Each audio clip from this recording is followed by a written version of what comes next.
ça veut pas dire que ni moom mooy gàddu responsabilité wu alkaati bi dem di dóore alkaati bi dem di yàq ay yëfu jàmbur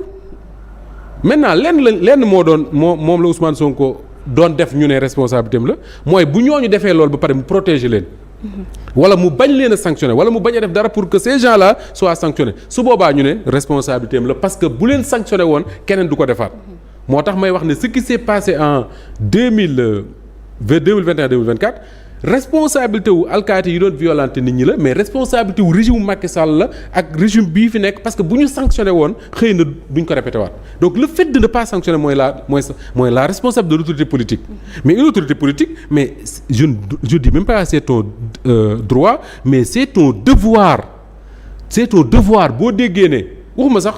université nga xam ne état bee ko moom moo ko tabax la fa nekkee moo ko fa def mais boo déggoon ne Walfadjri gii am na ay nit yu ko nar a song yàq ko état bi xam ko mais c'est de sa responsabilité de protéger les gens qui sont ici. bu ko deful day manquer à ses devoirs et c'est ce que Ousmane Sonko assume et il est bien de l'assumer maintenant le reste mooy on attend de lui maintenant wala boog on attend de son gouvernement parce qu'il y a pas que lui on attend de son gouvernement que alkaati yi nga xam ne moom le ministre de l'intérieur wax na ko avant moom mu ñëw waxaat ko tey que ni li ñu def c'est pas du maintien de l'ordre te waxoon naa ko fii mooy di dóor ay étudiants. répression. Cette répression là il faut que ces gens là rendent compte voilà. Alors explication yi nga xamante ni Ousmane Sonko tamit yëkkati na ko beneen bi Safiatou ci université wala la. université d'accord beneen bi Safiatou mooy lan moo war a faj jàngoro ji. Ousmane Sonko dafa wax ñoo xam ne ñaar yoo xam ne pour man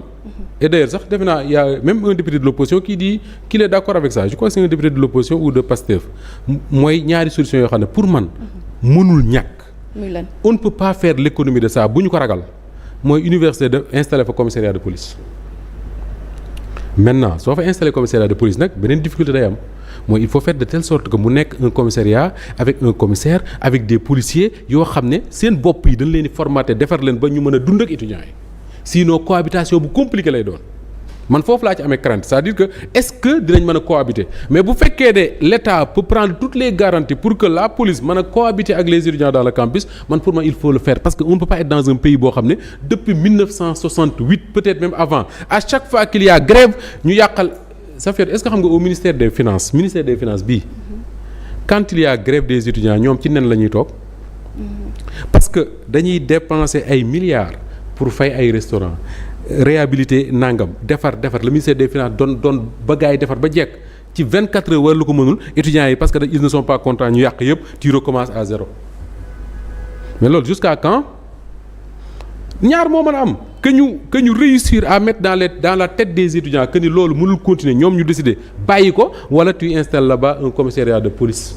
maintenant nag y aura une difficulté de cohabitation comment l'État va régler ça peut-être ñoom xam nañ ko beneen bi mooy Ousmane Sonko l'a dit te man dama koo gëm et je l'ai vu de mes propres yeux dans d'autres pays mooy université bu Dakar dañ ko war a tas il faut ñu séparer ko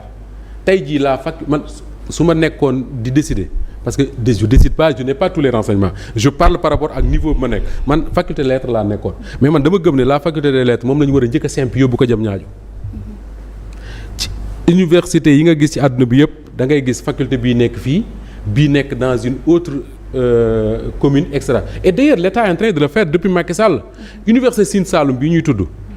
bërki dem am na ku ma ko wax mu ne ma am na ñoo xam ne Fatick la ñu nekk am ñu nekk Kaolack am ñu nekk ailleurs dans les universités léegi c'est comme ça mais fii au cœur de Dakar diggante avenue Cheikh Anta Diop ak la Corniche tu mets là-bas ñoo xam ne d'après le ministre de je crois le ministre de l'intérieur moo ko xaw ma ban ministre moo ko wax y a quelqu'un qui m'a dit ça Djibi Diakhaté mooy ñi fa nekk ñoo ëpp la population de Louga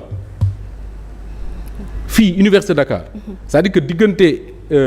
Corniche ak avenue Cheikh Anta Diop tu installes ñoo xam ne ñoo ëpp les populations de la commune de Louga mais il y aura forcément problème donc pour man ce qu'il faut faire mooy le commissariat ok mais il faudra veiller à ce que la cohabitation soit acceptable entre les deux parties muy la police et les étudiants beneen bi mooy l'université de Dakar il faut mu am ñun tuxal yóbbu leen feneen peut-être Diamniadio wala Rufisque wala Bambilor wala mais c'est pas parce que ça s'appelle l'université Cheikh Anta Diop de Dakar que ñëpp ñoo war a bokk fi ñu nekk man j'ai vu une université à Toulon l'université de Toulon en France parce que moom laa mën a jox exemple parce que je l'ai vu da ngay gis faculté lettres fii non fac de droit fii mais di nga dawaat ay kilomètres gis beneen fac te pourtant c'est la même université. xanaa xool nu ñu délocaliser yenn yi waaye cohabitation moom dina métti lool. dina métti c'est sûr. mais bon tout est aussi dans le comportement et l'attitude des uns et des autres. su fekkee ne les policiers yi ñu fa nar a yóbbu ils montrent tout le respect qu'il faut aux étudiants considérer leen comme seeni rakk ak seeni doom ak seeni frères et non comme des gens des adversaires la cohabitation passe su étudiants yi accepter l'idée que ni la police est là pour leur sécurité mais ça passe. ça fait dama jox la un exemple université bu Dakar xam nga étudiant bi fi mu décédé xam nga dégg nga coow lu bari waaw coow lu bari ñu naan porte de secours bi dañ koo tëjoon. porte de secours dañ ko tëjoon. issue de secours. waaw man j'ai demandé ma laajte mais nan la nit mën a xalaatee ab immeuble nga dem tëj porte de secours ba ñu ne ma dafa am un temps les étudiants se plaignaient de vol ay sàcc dañuy sàcc seen néeg di leen sàcc. et ils ont demandé au COUD de prendre les dispositions pour que ñu bañ fa duggal di leen sàcc loolu moo indi idée wu tëj foofu. mais tey su fekkee ne étudiants yi dañuy def seen bopp que ni police bii nekk fii c'est pas pour di leen mater bu ñu bëggee grève mais c'est pour xool ñan ñoo fi jaay drogue ñan ñoo fi sàcc ñan ñoo fi def nangam ñan ñoo fi nangam si les étudiants l'acceptent ça passe. ça passe. sànq ñu ko doon waxtaanee je crois que moom la ñu ubbee woon sax bi lépp waxtaan. muy mbirum borom ñaari tur yi. moom premier ministre Ousmane